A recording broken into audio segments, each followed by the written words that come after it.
Assalamualaikum, salam sejahtera. Saya Nazri Kaha. Ini agenda awani dari World Trade Center Kuala Lumpur.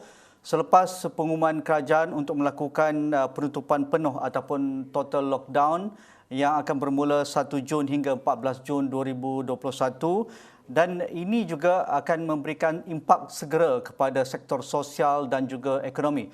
Semua sektor sosial dan ekonomi tidak dibenarkan beroperasi ataupun ditutup kecuali yang dibenarkan senarainya oleh Majlis Keselamatan Negara. Tetapi kerajaan sudah berjanji dengan ucapan Perdana Menteri dalam pengumuman penutupan penuh, iaitu kerajaan akan memuktamadkan pakej bantuan dan apa juga kepada rakyat dalam sektor ekonomi yang terkesan. Jadi untuk melihat perkara ini, kerana kita sudah pun melalui fasa total lockdown pada 2020, ketika itu kerajaan ataupun negara kerugian 2.4 bilion satu hari kepada sektor ekonomi. Dan kita melaksanakan PKP 2.0, satu hari kita kehilangan hampir 300 ke 600 juta satu hari kepada sektor ekonomi. Tetapi kita kembali kepada penutupan penuh untuk 2021 pada 1 Jun ini, adakah kita akan mengalami jumlah kerugian yang hampir sama ataupun sebaliknya? Jadi itu yang akan kita bincangkan, bagaimana bantuan yang perlu disalurkan kepada ekonomi yang terkesan, kelompok komuniti yang pastinya akan terjejas, dan apa jenis bantuan yang perlu disalurkan segera, berkala, dan juga ada fasa-fasa yang perlu dilihat oleh pihak kerajaan. Jadi untuk melihat perkara ini, saya akan bersama dengan Datuk Dr. Madeline Burma, Pesuruhjaya Suhakam, dan juga aktivis ekonomi ataupun pakar ekonomi yang seringkali kami undang dalam program Astro Awani. Mungkin kita bersama terus bersama Datuk Dr. Madeline Burma. Doktor, apa khabar? Khabar baik. Selamat Hari Gawai. Selamat Hari Gawai. Selamat Gawai. Terima kasih atas ucapan. Terima kasih Dr. Madeline. Ini merupakan gawai kedua dalam pandemik dan juga lockdown, tetapi ini merupakan satu perkara yang tidak mahu kita lakukan, tetapi inilah kewajipan yang ada pada kita sekarang untuk tutup sektor sosial dan juga sektor ekonomi, dan masyarakat diminta duduk di rumah walaupun meraihkan perayaan yang besar. Mungkin apa yang Dr. Madeline rasakan dalam total lockdown 3.0 ini yang wajar diberikan oleh pihak kerajaan untuk memastikan ada cushion ataupun sedikit kelegaan bagi kelompok yang rentan dan ekonomi yang rentan? Pandangan awal Dr. Madeline. Okey, terima kasih ya. Pertama kali saya ingin mengatakan bahawa saya tak menyangka yang kerajaan akan memperkenalkan lockdown pada mulanya lah, sebab saya menengok kalau kita lihat dari segi trendnya bahawa kita pada satu ketika kita sudah berupaya untuk mengawal situasi. Tetapi sejak kebelakangan ini kita tiba-tiba melihat spike ataupun satu trend yang mendadak meningkat dari segi peningkatan dari segi kes-kes yang baru, khususnya selepas perayaan-perayaan besar ini.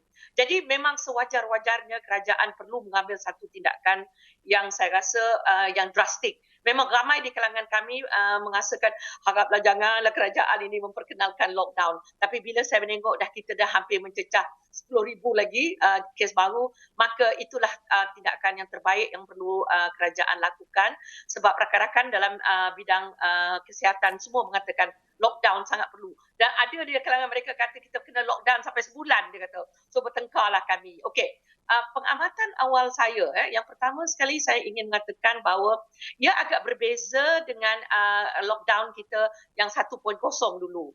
Berbeza, satu ialah dari segi jangka waktu, kedua ialah kita lihat ialah pengalaman dari segi keupayaan kerajaan untuk mempelajari daripada pengalaman yang itu. So kita sudah ada satu kita punya learning curve sekarang sudah lebih baik, maknanya kita sudah ada pengalaman dari segi apakah dia masalah itu, apakah kesan dan bagaimanakah menanganinya.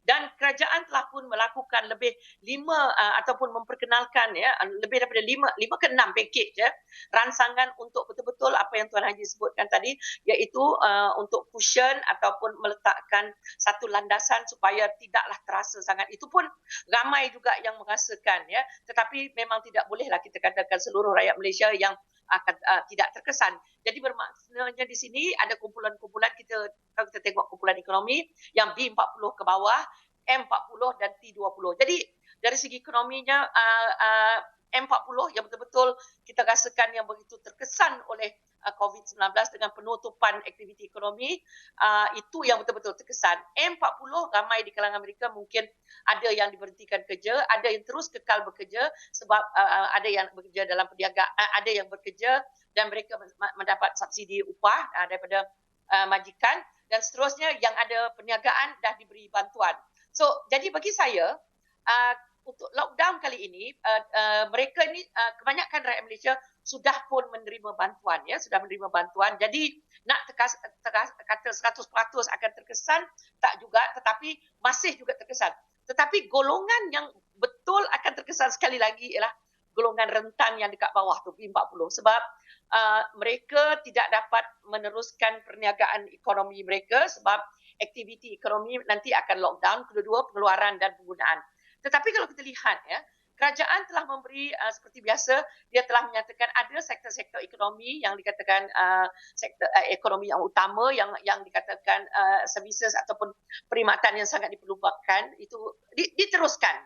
So, jadi saya mengucapkan terima kasih kerana ini memberi peluang kepada golongan-golongan yang dulunya tahu apakah kesannya kalau tidak melakukan tindakan-tindakan yang perlu dilakukan. So, ramai di kalangan kita sekarang, satu, tidak lagi berlaku panic buying, walaupun ada yang masih lagi pergi ke pasar. Tidaklah.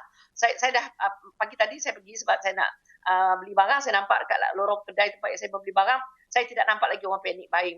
Maknanya pengalaman 1.0 itu mengajar kita bahawa bila dikatakan bahawa makanan akan ada di pasar runcit dan sebagainya, maknanya memang perkara itu betul. So, sebab panic buying ini bahaya. Okay. And then yang kedua ialah ramai rakyat percaya bahawa bila kerajaan kata yang dia akan membantu, maka kerajaan akan membantu. Jadi kita mengharapkan bila kerajaan hari ini akan mengumumkan package, saya mengharapkan package yang akan dilancarkan ini ialah package yang bersasar, maknanya bukan untuk semua orang sebab saya rasa dah banyak kerajaan dah bantu, tetapi mensasarkan kepada mereka yang betul-betul memerlukan, iaitu memang seperti biasa golongan B40 dan juga golongan miskin baru. Untuk M40 ini saya rasa bantuan sebab aktiviti ekonomi masih boleh berjalan. Jadi bagi yang lain tu saya rasa kita lihatlah apakah yang bersifat bersasar. Itu je Tuan Haji, panjang jawapannya. Ya, menarik. Dalam penutupan penuh 3.0 ataupun 2021 ini, kita lihat kerajaan sudah mengumumkan beberapa fasa. Fasa pertama selama 2 minggu hingga 14 Jun. Fasa kedua, jika penilaian KKM diminta untuk meneruskan penutupan, akan ditambah 2 minggu lagi. Dan fasa ketiga selepas itu, iaitu selepas 1 bulan, adakah wajar diteruskan penutupan penuh ini. Jadi nampaknya sudah ada kalender, sudah ada takwim oleh pihak kerajaan. Jadi dengan takwim ini, dengan penutupan berfasa ini, bagaimana ia membantu pihak Kementerian Kewangan, kementerian-kementerian terlibat dan pihak kerajaan untuk memberikan bantuan suntikan bersasar itu. Jadi kalau dahulu kita tidak ada fasa ini, kita tidak tahu bila akan berakhir, sampai kita berbulan lamanya kita melakukan penutupan penuh pada ketika itu pada 2020. Jadi pengalaman lalu dengan data dan sains tahun lalu, sepatutnya pihak kerajaan lebih bersedia kali ini untuk menyuntik dana kepada industri yang terkesan, kelompok komuniti yang terkesan, dan fasa-fasa ini akan memudahkan mereka menyalurkan bantuan. Pandangan Dr. Madeline, bagaimana ia perlu lebih sistematik kali ini, tidak kalut, tidak kelang-kabut dan akan mengurangkan kerenah birokrasi. Ini penting. Betul. Saya sangat suka cara benda ini. Ini adalah satu bentuk perancangan, ya. That's why dalam perancangan kita ada apa yang kita panggil low hanging fruit. Apa yang boleh kita capai dalam masa yang terdekat supaya dapat menyelesaikan masalah. Dan lepas tu kita melihat dalam perancangan dia ada juga dalam jangka masa pendek, mungkin dalam masa 3 bulan nanti sebab ini krisis, dan mungkin dalam masa 6 bulan. So benda ini sudah pun dirancang. Walaupun kita mengatakan benda ini kalut, sebenarnya kita yang melihat benda ini kalut sebab kita ini mungkin macam saya lah sering melihat sosial media, jadi saya mudah terpengaruh oleh sosial media. Jadi itulah saya, orang macam saya ni selalu mengata kerajaan kalut lah, ini kalut lah, itu kalut. Sedangkan bagi saya hari-hari yang saya faham lah ya, kalau kita lihat dekat kementerian dan sebagainya, mereka inilah prioritinya. Jadi itu yang pertama. Kedua ialah dari segi pembekal dana. Tadi disebut MOF. Memang bagi saya mereka dah rancang benda ini dari tahun yang lampau. Kita ada penasihat seperti Tan Sri Jamilah yang dah tahu because krisis ini memang dari segi COVID ini adalah perkara baru. Tetapi menangani krisis yang sebegini besar ini memang baru, tetapi kita dah 1 tahun lebih dah ada pengalaman. Tetapi dalam keadaan mengatakan dia baru, kita juga berhadapan dengan senario yang berubah-ubah. Kita melihat senario berubah. Mana ada senario tu, ada orang dia katakan, okey kita laksanakan PKP, jangan keluar. Tengok ada kluster raya lah, kluster orang balik macam kami orang Sarawak itu, ada orang kematian yang tidak disangka-sangka, tengok ramai yang. So benda-benda begini ialah kalau kami dalam ekonomi kita panggil elemen error yang kita tak jangka, tetapi dimasukkan. Jadi bagi saya, bagi pembekal dana dan juga yang merancang, ini adalah satu, kita sebagai rakyat, itu yang membekal. Kita sebagai rakyat juga, macam tadi saya mendengar, bila saya dengar apa yang dilaporkan itu, maka saya tahu, sekurang-kurangnya kerajaan sudah ada rancangan yang secepat mungkin, pertengahan dan juga jangka panjang. Itu bagi saya sesuatu langkah yang baik dan kita sebagai rakyat juga, kita juga perlu menyokong dengan cara yang paling mudah untuk kita lakukan. Kita akur aja SOP itu. SOP yang dah ditetapkan supaya tidak lagi berlaku lockdown. Sebab lockdown sebegini adalah kesan daripada bila kita tidak akur, kita tidak peka tentang apa dia minta. Semua kata, tak apa kot, jebrang sikit je balik kampung, sekejap je, jumpa mak je, jumpa ayah. Dalam kita nak mencapai benda yang singkat ini, maka inilah kesannya kepada kita semua. Kita semua yang terpaksa menanggungnya. Ini yang kita ekonomi panggil common good. Barangan yang seorang yang buat, menanggung. Tuan Anji, itu yang saya respon.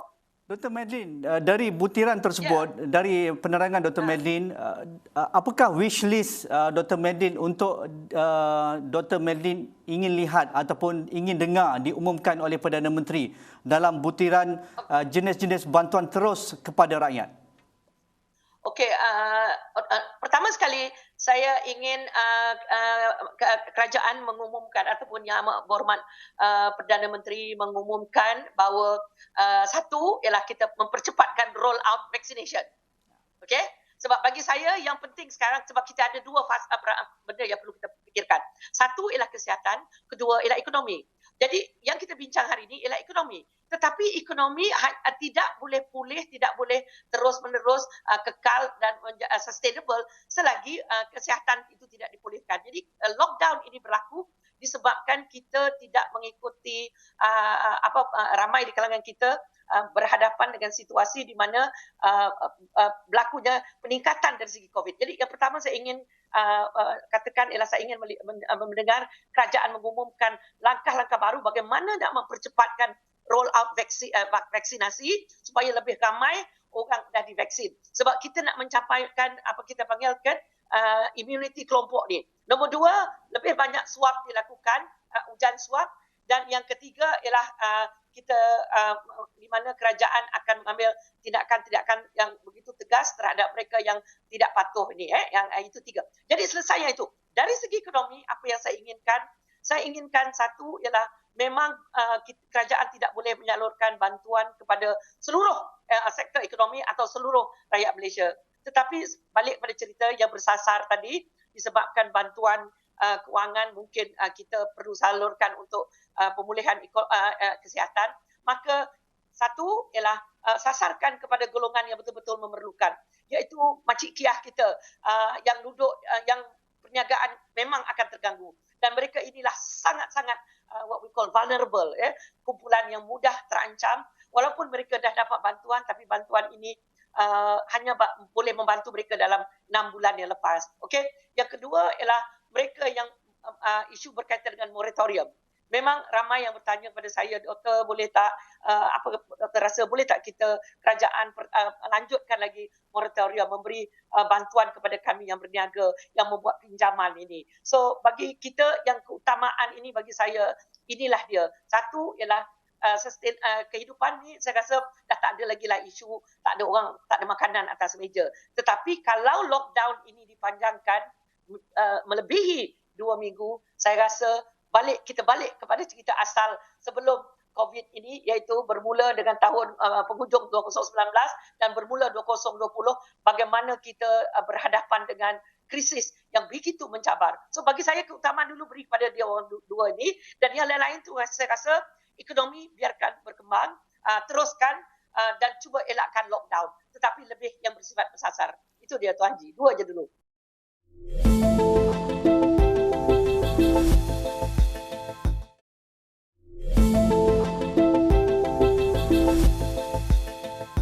Dari pengalaman kita tahun lalu pada PKP 1 dan juga PKP 2 dan beberapa pakej ransangan yang diumumkan oleh kerajaan sudah membutuhkan lebih 340 bilion ketika itu. Ya. Adakah wajar untuk dalam fasa penutupan penuh kali ini suntikan pakej ransangan akan ditambah dengan jumlah mungkin berapa lagi yang wajar diperuntukkan, dan kelompok-kelompok seperti misalnya sektor-sektor yang pasti akan terkesan walaupun 2 minggu, walaupun 4 minggu, seperti industri IKS, seperti perkara-perkara berkaitan dengan menstrukturkan semula pinjaman kepada pihak bank, iaitu seperti moratorium, lanjutan pinjaman dan juga subsidi upah kepada majikan supaya mereka tidak hilang pekerja mereka.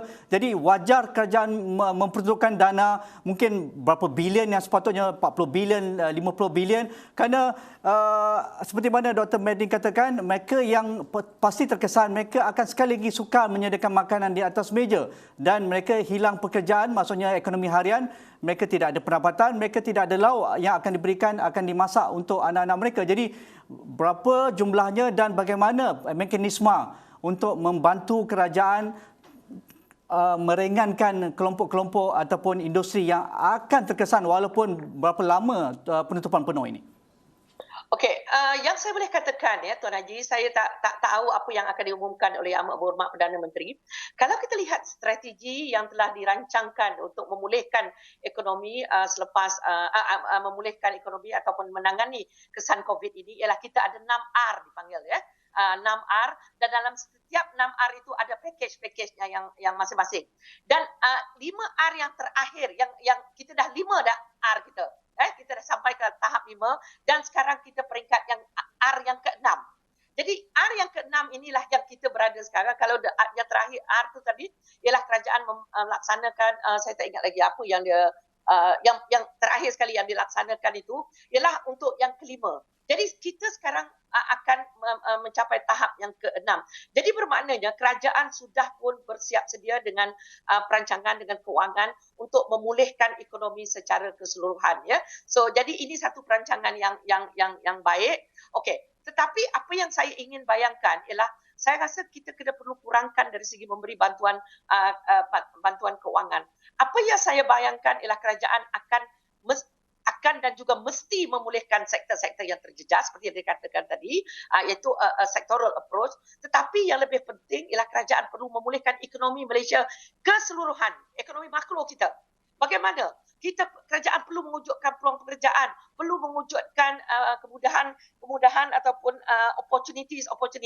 Dan ini hanya boleh dilakukan sekiranya ekonomi pulih secara keseluruhan. Jadi yang penting sekarang, kita tangani COVID dengan sebaik dan secepat yang boleh supaya ekonomi makro ini boleh dipertingkatkan, supaya pelabur asing boleh masuk, pelabur dalaman akan dipertingkatkan, peluang ekonomi mega, projek-projek mega dapat dilakukan, dan ini boleh mewujudkan perniagaan dapat dijada. Subkontraktor akan muncul, akan boleh hidup balik perniagaan, sebab dia akan meninggalkan apa yang kami gelar sebagai kesan limpahan, dan dia boleh membawa kesan rantaian, kesan macam-macam kesan kalau ekonomi bertumbuh. Sebab membantu individu dan juga perniagaan kecil ini hanyalah sebahagian daripada proses pemulihan ekonomi secara keseluruhan. Jadi bagi saya, dia perlu pemulihan ekonomi isi rumah, pemulihan industri kecil sederhana, dan yang terakhir sekali ialah pemulihan ekonomi makro kita. Dan ini memerlukan pendekatan juga bantuan keuangan yang besar, tetapi mungkin bukan disasarkan kepada isi rumah ataupun macam tadi saya sebut Makcik Kia, tetapi ia akan membantu perusahaan kecil sederhana yang boleh menjana ekonomi, mewujudkan peluang pekerjaan, mewujudkan permintaan supaya ekonomi pengganda berjalan. Dan juga yang lebih penting juga pada tahap ini ialah kita membuka sempadan kita membuka ekonomi kita, bagi pelajar-pelajar asing yang sepatutnya datang akan datang. Turis yang patutnya datang walaupun dalam bentuk yang kita panggil bubble ekonomi. Itu je Tuan Haji yang saya boleh katakan. Ya, untuk pemulihan ekonomi makro iaitu mewujudkan lebih banyak peluang pekerjaan. Ini perjuangan yang kita lihat berterusan sejak bermulanya pandemik. Pengangguran di kalangan belia amat tinggi. Kita tahu pengangguran di kalangan mereka yang dalam industri juga ada sedikit pemulihan sejak akhir tahun lalu, tetapi agak stagnan bermula awal tahun ini kerana peningkatan COVID-19. Tetapi dengan penutupan yang terkini ini pastinya akan merencatkan lagi mewujudkan lebih banyak peluang pekerjaan. Jadi di mana pendekatan di luar kotak, kita dah wujudkan komiti di peringkat Perdana Menteri yang dipengerusikan oleh Perdana Menteri untuk melihat isu pengangguran, isu mewujudkan lebih banyak peluang pekerjaan. Jadi di mana loophole, di mana pendekatan luar kotak yang Dr. Madeline perlu dilaksanakan segera dalam era pandemik, dalam ketika juga menuju kepada exit pandemik. Okey. Ini satu soalan cepu emas yang ramai even di peringkat antarabangsa masih lagi memikirkan isu pengangguran ataupun isu bagaimana nak memulihkan ekonomi selepas ataupun pasca COVID ini. Sebab memang ekonomi sudah hancur, kita melihat di satu ketika kadar pengangguran kita 5.3 kalau tak silap saya tahun lepas, dan ini yang paling tinggi dan kerajaan sedang memikirkan. Of course satu ialah memang kita perlu memikirkan exit strategi yang berbeza, apa yang macam sekarang apa yang kerajaan lakukan ialah untuk menggalakkan mereka ini ekonomi gig ini memang satu peluang yang terbaik, tetapi bukan semua orang ada peluang untuk melibatkan diri dalam gig ekonomi atau punyai kemahiran. Dan bagi saya ini adalah memang langkah yang terbaik, sebab bila saya berjalan saya tengok ramai mereka yang dah mula menceburi diri dalam bidang-bidang yang berkaitan dengan gig ekonomi. Gig ekonomi ini bukan saja perniagaan atas talian,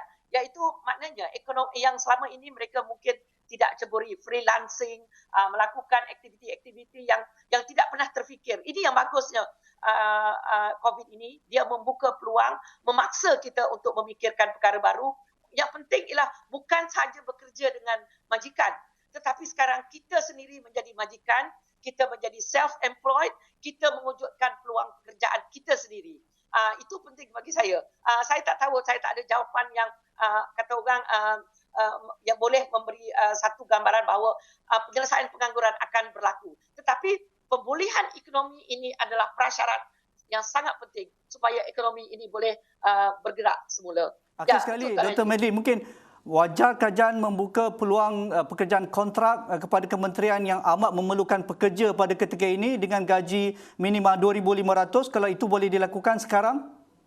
Betul. Memang ada pandangan yang mengatakan begitu, di mana kerajaan, GLC dan sebagainya membuka peluang yang seluas-luasnya untuk mereka ini. Macam tadilah disebut kontrak, subkontrak dan sebagainya. Itu satu. Dan yang kedua, ada juga yang mengatakan temporary minimum pendapatan minimum.